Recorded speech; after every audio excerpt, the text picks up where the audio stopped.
Malam ini kita akan membahas satu kisah yang sangat menarik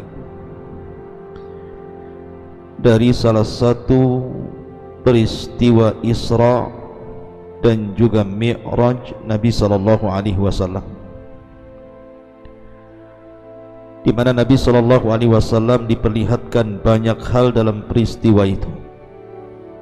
Salah satunya adalah kisah yang kita akan kisahkan tentang kisah seorang wanita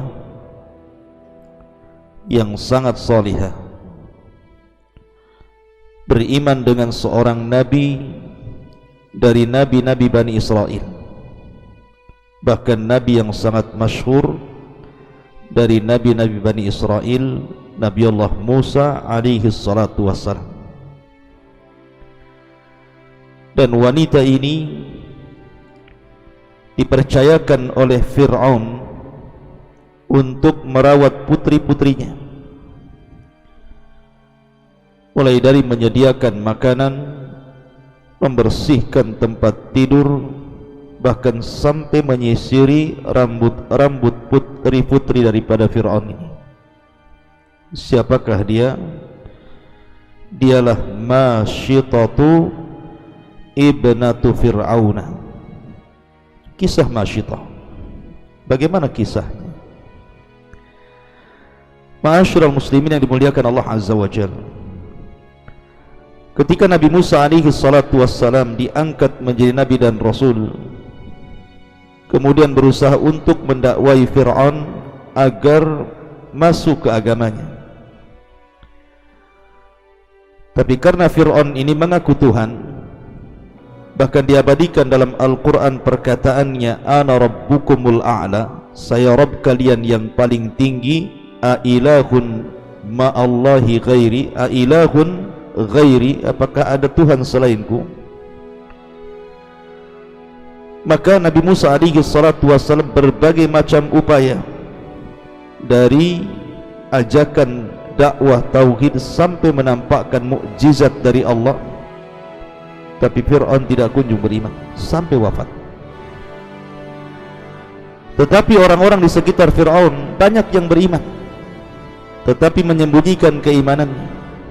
Salah satunya dari wanita yang beriman kepada syariatnya Musa adalah istrinya Fir'aun sendiri, Asiyah bintu Muzahim, yang sudah saya ceritakan. Kemudian yang kedua, Masyitah ibnatu Fir'aun. Lah Masyitah ini Allah karuniakan memiliki 5 anak. Abdullah ibn Abbas radhiyallahu anhu mengatakan 4 anak.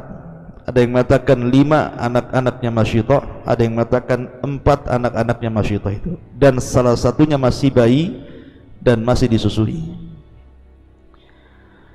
Dan Masyitah ini diberikan oleh Fir'aun ini tempat yang layak di istananya, karena sudah merawat putri-putrinya, otomatis dia diberikan tempat yang layak di istana itu, dan juga anak-anaknya.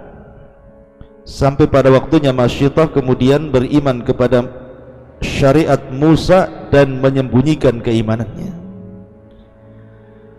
Jadi suatu ketika Masyitah ini sedang menyisiri salah satu daripada putri Fir'aun ini. Allah takdirkan ketika disisir rambutnya, sisir ini jatuh. Kemudian ketika hendak mengambilnya, tiba-tiba Masyitah mengucapkan bismillah dengan menyebut nama Allah subhanahu wa ta'ala. Tentu putrinya Fir'aun ini kaget. Kenapa Masyitah kemudian mengucapkan kalimat bismillah dengan menyebut nama Allah? Siapa Allah di sini? Makanya kemudian dia bertanya, Allah ataqsidina abi, apakah Allah yang kau ucapkan wahai Masyitah, yang kau maksud adalah ayahku? Maka Masyitah mengatakan, bukan, kalla, bukan. Innahu rabbi wa rabbuki wa rabbu abauki wa rabbu jami'in nas. Allah adalah Tuhanku, Tuhanmu, Tuhan bapakmu, dan Tuhan seluruh manusia. marahlah putri Fir'aun ini. Akhirnya kemudian falatamatha wa darabatha, saking marahnya putri Fir'aun ini ditamparnya Masyitah itu, bukan hanya ditampar, dipukul lagi sampai jatuh. Kemudian dia mengancam, akhbartu abi, saya akan habarkan ini kepada bapakku. Akhirnya kemudian putri Fir'aun ini datang kepada Fir'aun menghabarkan bahwa Masyitah mengatakan bahwa di sana ada Allah, Tuhanku, Tuhan dia dan Tuhan. Tentu Fir'aun ini heran, selama ini dia mengaku Tuhan, tidak ada satupun orang yang berani mengatakan di sana ada Tuhan selain Fir'aun, apalagi di lingkungan keluarganya. Makanya kemudian Fir'aun pun memanggil Masyitah ibnatu Fir'aun ini untuk dihadapkan. Kemudian Fir'aun pun mengatakan kepada Masyitah ini dan mengatakan, ya Masyitah, apakah di sana ada Tuhan selainku? Maka Masyitah mengatakan, ya, dia adalah Allah, Tuhanku dan Tuhan. Wa ghadiba Fir'aun, Fir'aun pun marah.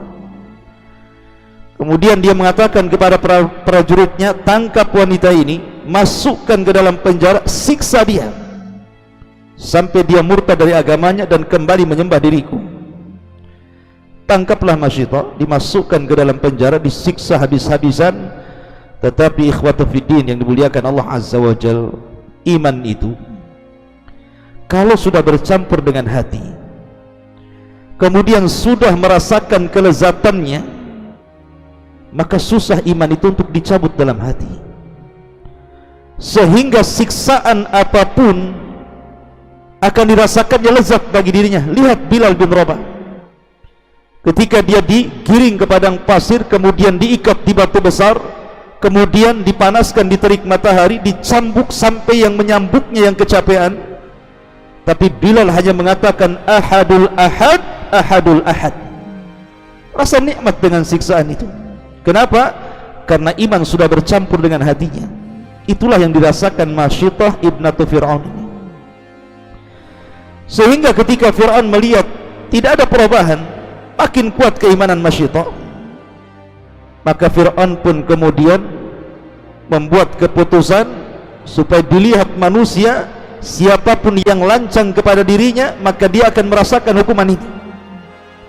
Akhirnya kemudian disediakan sebuah kuali besar, kemudian dituangkan zait, minyak goreng yang sangat penuh memenuhi kuali. Kemudian Fir'aun pun menakut-nakuti Masyitah, wahai Masyitah, kalau engkau tidak kembali kepada agamamu menyembah diriku, maka sudah tahu bagaimana siksaanku kepadamu. Tapi Masyitah tidak mau juga bergeming dari keimanannya, tetap dia mengakui adanya Tuhan selain Fir'aun. Tuhannya Musa, Tuhannya dirinya, Fir'aun, bahkan seluruh manusia bertuhan kepada dia, Allah Azza wa Jalla. Akhirnya Fir'aun pun tahu bahwa Masyitah ini memiliki 5 atau 4 putra. Fir'aun ingin lebih mengazab si Masyitah ini dengan cara bukan hanya dirinya diazab, tetapi putra-putranya, supaya azabnya itu azab di atas azab. Panggillah putra-putra Masyitah. Anak-anak kecil ini tidak tahu menahu kenapa mereka sampai digiring, dan apa yang akan dilakukan oleh Fir'aun kepada dirinya. Tiba-tiba kemudian mereka ditangkap, digiring, kemudian dihadapkan kepada ibunya. Ketika melihat ibunya, mereka ketakutan, mereka hanya bisa memeluk ibunya saja. Kemudian dia bertanya kepada ibundanya, ada apa ini? Tapi ibunya diam saja. Sampai Fir'aun pun sekali lagi mengatakan, ya Masyitah, kalau engkau tidak kembali kepada agama menyembah diriku, maka lihat apa yang terjadi dengan anak-anakmu. Tapi Masyitah tidak bergeming juga keimanannya. Dipanggillah anak yang paling besar, kemudian diangkat oleh prajurit. Kemudian anak ini berusaha meronta-ronta karena tidak tahu apa yang akan dilakukannya.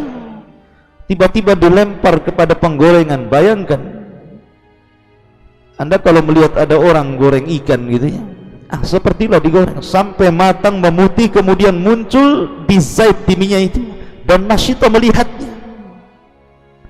Siapa yang tega seorang ibu melihat anaknya digoreng hidup-hidup? Tidak ada ibu manapun yang melihat anaknya kemudian digoreng hidup-hidup di hadapan matanya pasti akan menjerit, meminta pertolongan agar anaknya jangan sampai diperlakukan seperti itu. Tetapi Masyitah sudah tahu konsekuensi orang yang beriman kepada Allah. Makanya Allah mengatakan wa nabluwannakum bi syai'im minal khaufi wal ju'i wa naqsim minal amwali wal anfus. Dan kami akan uji kalian dengan sesuatu dari perasaan takut, rasa lapar, kekurangan harta, dan hilangnya jiwa. Itu ujian dari Allah Azza wa Jalla. Makanya Masyitah hanya menyabar-nyabarkan dirinya, berusaha untuk istiqamah. Kemudian anak yang kedua dan ketiganya berusaha lari, meminta syafaat kepada Fir'aun agar jangan dimasukkan seperti saudaranya.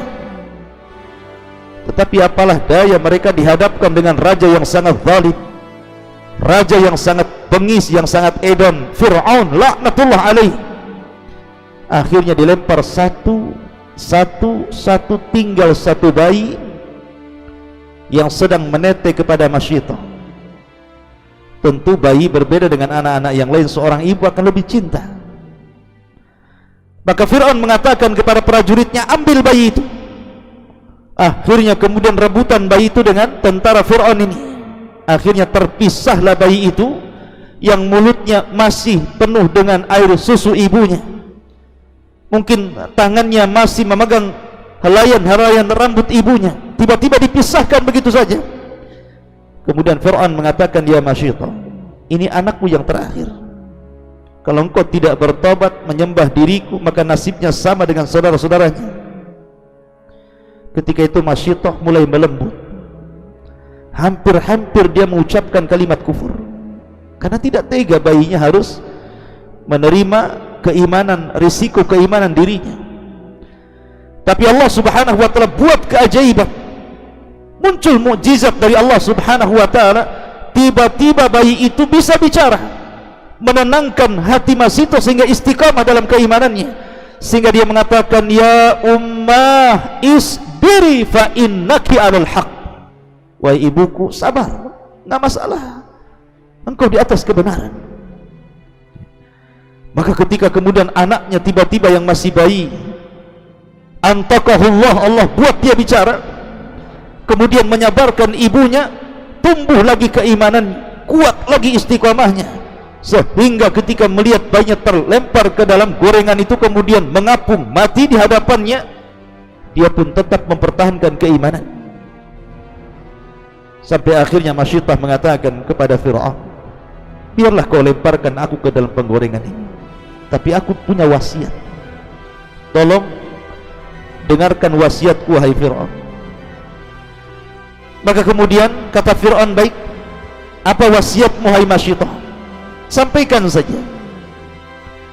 Maka Masyitah ibnatu Fir'aun mengatakan di hadapan Fir'aun ini, ya Fir'aun, uhibbu an tajma idhami wa idhama auladi fi thawbin wahidin fatudfinuna.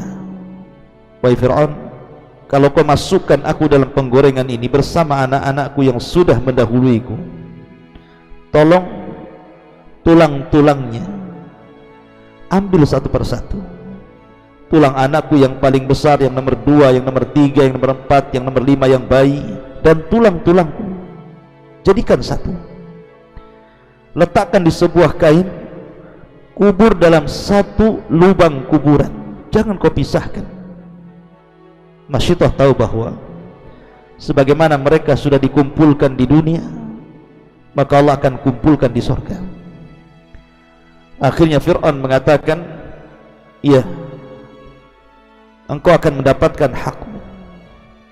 Maka akhirnya Masyitah pun dengan pasrahnya kemudian diangkat oleh prajurit, dicemplungkan ke dalam penggorengan itu, akhirnya mati syahid bersama 5 atau 4 anak-anaknya, dan itu tersebar beritanya sampai didengar oleh Asiyah bintu Muzahim.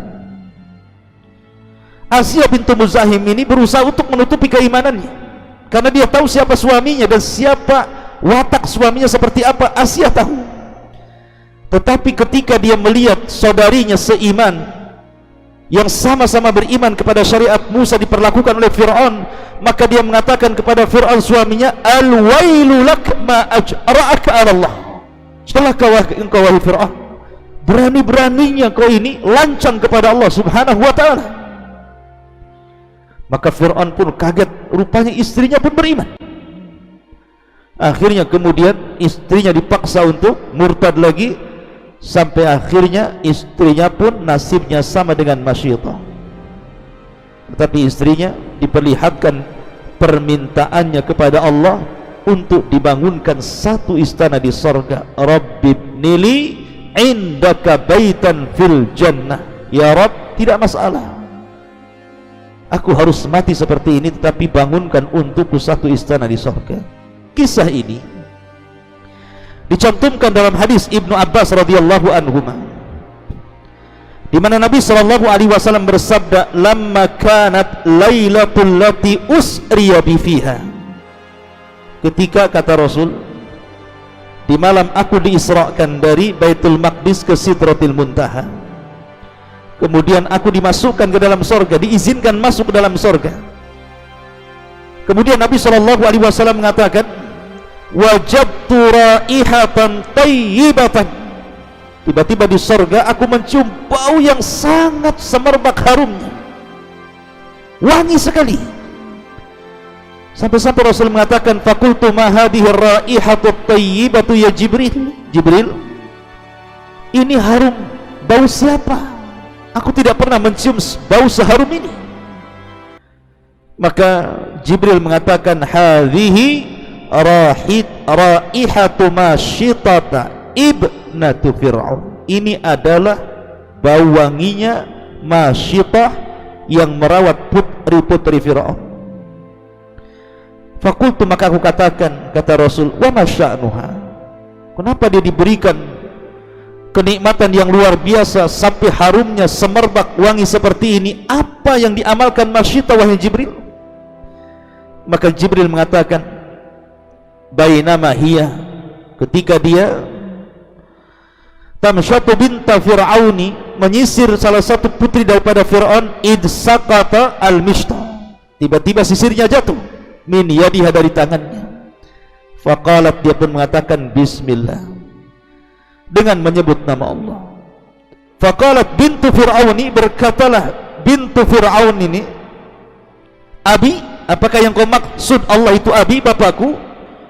Faqalat, dia mengatakan, la, bukan, walakin rabbi wa rabbuka wa rabbu abik Allah rabbu jami'in nasil alamin. Bukan Allah itu Tuhanku, Tuhanmu, Tuhan bapakmu, bahkan Tuhan seluruh manusia di alam semesta ini. Qalat, maka berkatalah putri Fir'aun, wa inna laki rabban ghaira abik. Masyitah, apakah engkau memiliki Tuhan selain bapakku? Maka Masyitah mengatakan, na'am, ya. Kata anaknya, qalat, kalau begitu saya akan beritahu bapakku. Kata Masyitah, silahkan. Lihat keberanian Masyitah. Kemudian fa'amarahu bibaqaratin minuhas, tiba-tiba Fir'aun kemudian menyediakan satu kuali besar dari kuningan. Berkata Ibnu al-Athir rahimahullahu ta'ala, kuningan itu untuk membakar Masyitah dan anak-anaknya. Qalat, maka Masyitah pun meminta wasiat kepada Fir'aun, uhibbu an tajma'a idhami wa idhama waladi fi thawbin wahidin. Aku suka kalau engkau kumpulkan tulang-tulangku, tulang anak-anakku dalam satu pakaian dan kau kuburkan satu rubah. Maka Fir'aun mengatakan, wa dzalika laki alaina, ya, itu akan saya lakukan sesuai dengan permintaan. Maka akhirnya kemudian Masyitah dan anak-anaknya dimasukkan ke dalam kewali. Tiba-tiba anak bayinya mengatakan, fa inna adzabad dunya ahwan min adzabil akhirah. Wahai ibuku, siksaan dunia itu lebih ringan dibandingkan siksaan akhirat, masuk saja ke dalam kuali. Hadis ini ma'asyiral muslimin yang dimuliakan Allah Azza wa Jalla, dikeluarkan rawinya Abdullah ibn Abbas radhiyallahu anhuma, dan hadis ini sanadnya sahih. Dari sini ada pelajaran yang sangat berharga bagi kita, bahwa dunia ini darul bala, dunia ini tempat ujian. Siapapun, saya, anda, atau siapapun pasti diuji. Entah dengan kesehatannya diuji jadi sakit, entah dengan kekayaan diuji jadi fakir, entah dengan usahanya diuji dengan gulung tikar, entah rumah tangganya diuji dengan bercerai, entah dengan kematian. Manusia itu pasti ada ujian setiap harinya. Wa tilkal ayyam nudawiluha bainan nas, karena hari-hari itu berputar. Tidak mungkin manusia itu dalam satu keadaan susah terus, tidak mungkin juga senang terus. Pasti ada susah, ada senang, ada bahagia, ada tertawa, ada berkumpul, ada berpisah. Begitulah manusia, itulah kehidupan manusia ya. Oleh karena itulah maka Nabi SAW mengatakan, inna asyaddal bala al-anbiya, sesungguhnya yang paling berat ujian manusia itu para nabi. Tsummal amsalu fal amsal, kemudian orang-orang yang semisal nabi mengikuti nabi, ataupun orang-orang yang kemudian terus mengikuti nabi. Kata Nabi SAW, fayubtalar rajulu ala hasbi dini, manusia itu akan diuji agamanya, akan diuji kehidupannya sesuai dengan kadar agamanya. Fa in kana fi dinihi salban ishtadda bala'u, kalau imannya kuat, seperti Masyito ini kan imannya kuat, seperti Bilal imannya kuat, maka Allah akan berikan ujian lebih.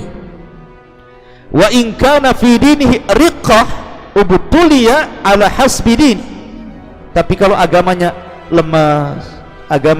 lemah, maka Allah pun tidak menguji di luar batas kadar kemampuan manusia. Tapi yakin bahwa setiap ujian, inna ma'al usri yusra, setiap kesulitan itu ada kemudahan, setiap kesulitan itu pasti akan menyusul kebahagiaan, tidak di dunia, di akhirat.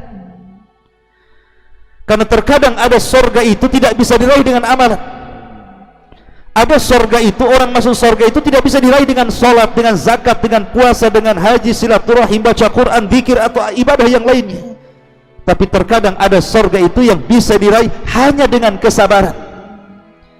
Karena tidak ada amalan yang jauh lebih banyak pahalanya melebihi sabar. Makanya Allah Subhanahu wa taala mengatakan, innama yuwaffas sabiruna ajrahum bighairi hisab, Allah akan cukupkan pahala orang-orang yang sabar tanpa batas. Tanpa batas, tidak ada nominalnya orang sabar itu. Oleh karena itulah maka jadilah kisah Masyito ini untuk supaya kita lebih istiqomah keimanan kita, lebih bersabar lagi dalam menghadapi dakwah, karena setiap dakwah itu ada tantangan yang sangat berat. Semakin bersabar semakin banyak pahala, semakin tidak bersabar maka akan hilang pahala dari kita. Subhanallah bihamdika, asyhadu an la ilaha illa anta, astaghfiruka wa atubu ilaik. Allahu ta'ala alam. Assalamualaikum warahmatullahi wabarakatuh.